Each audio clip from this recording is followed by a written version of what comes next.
Assalamualaikum warahmatullahi wabarakatuh. Sahabat-sahabatku, insya Allah akan berkhutbah di Masjid Bulog, tepatnya di Gatot Subroto, Jakarta. Insya Allah mudah-mudahan memberi manfaat. Assalamualaikum warahmatullahi wabarakatuh.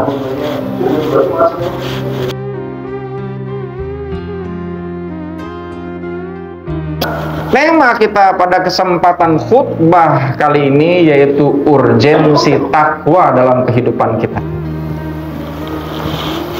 Kalau takwa dalam kehidupan ini bukan dijadikan tentang skala prioritas yang utama, maka tentu orang dalam kehidupan ini punya yang namanya need and want, punya yang namanya kebutuhan dan punya keinginan.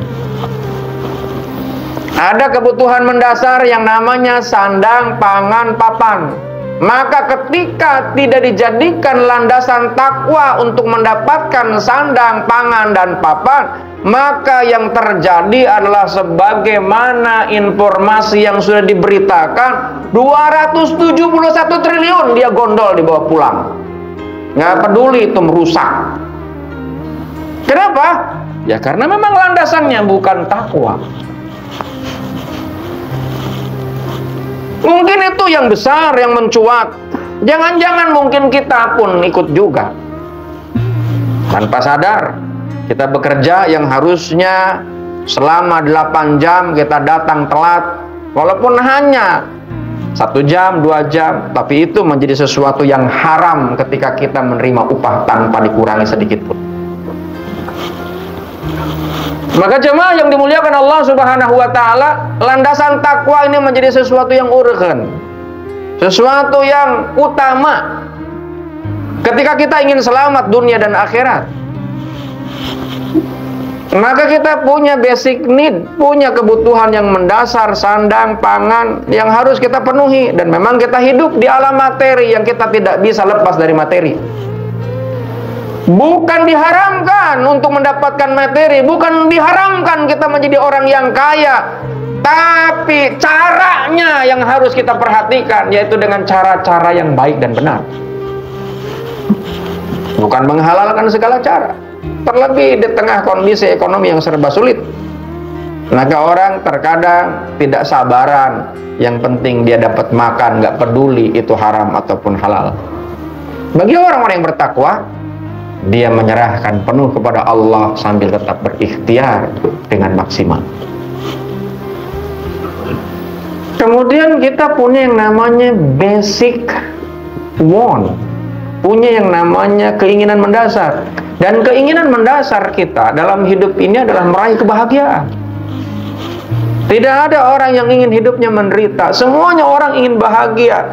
Sebetulnya banyak orang segala macam cara dia lakukan untuk mendapatkan kebahagiaan. Ada orang mengumpulkan harta, ada orang mengumpulkan ilmu, ada orang melakukan olahraga supaya dia tetap sehat. Tapi apakah itu akan mengantarkan kebahagiaan? Belum tentu.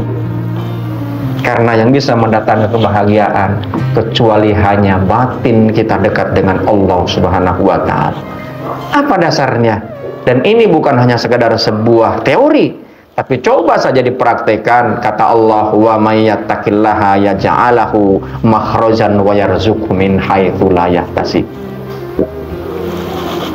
Allah kasih rizki, Allah jamin dengan rizki. Rizkinya apa? Rizki ketenangan. Dengan apa? Dengan senantiasa dia ingat kepada Allah. Karena apa? Karena orang yang bertakwa itu semuanya dia gantungkan kepada Allah. Caranya dia tetap ingat kepada Allah. Dzikran katsira bukratan wa asila. Dia tetap menggantungkan sepenuhnya ingat kepada Allah. Dalam kondisi yang lapang, dalam kondisi yang sempit, dalam kondisi yang sengsara, dalam kondisi yang sedang dia berbahagia, dia tetap. Banyak orang yang mengejar bahagia untuk hanya sekedar bahagia, dia sampai kemudian mengeluarkan uang banyak untuk jalan-jalan. Tapi apakah akhirnya dia bahagia? Belum tentu. Makanya kata Allah dalam Al-Quran, ya ayyuhalladzina amanu taqullaha wabtagu ilaihil wasilah wajahidu fi sabilihi la'allakum tuflihun. Ayo orang-orang yang beriman, Bertakwalah kalian, carilah perantara, wasilah dengan sungguh-sungguh. Untuk apa? Untuk bertakwa. Agar apa? La'allakum tuflihun, agar kalian bahagia. Coba saja jamaah yang dimuliakan Allah Subhanahu wa Ta'ala, kalau kita tanya pada diri kita, jam segini enaknya ngapain? Harusnya kita nggak usah ada di sini. Karena lantaran kita yakin ini adalah perintah dari Allah, mau datang ngedengerin khutbah. Ada toh yang datangnya telat juga, masih alhamdulillah telat. Ada juga mereka tetap sibuk di luar. Untuk apa? Mencari nafkah. Untuk apa dia cari nafkah? Agar dia bisa bahagia. Apakah jaminan bisa bahagia? Belum tentu. Orang yang datang di sini saja belum tentu bahagia. Apalagi kalau khutbahnya lama. Dijamin itu akan lihat jam terus-terusan. Ya sebab itulah jamaah yang dimuliakan Allah Subhanahu wa Ta'ala, yang bisa membuat bahagia itu hanya Allah, bukan yang lain.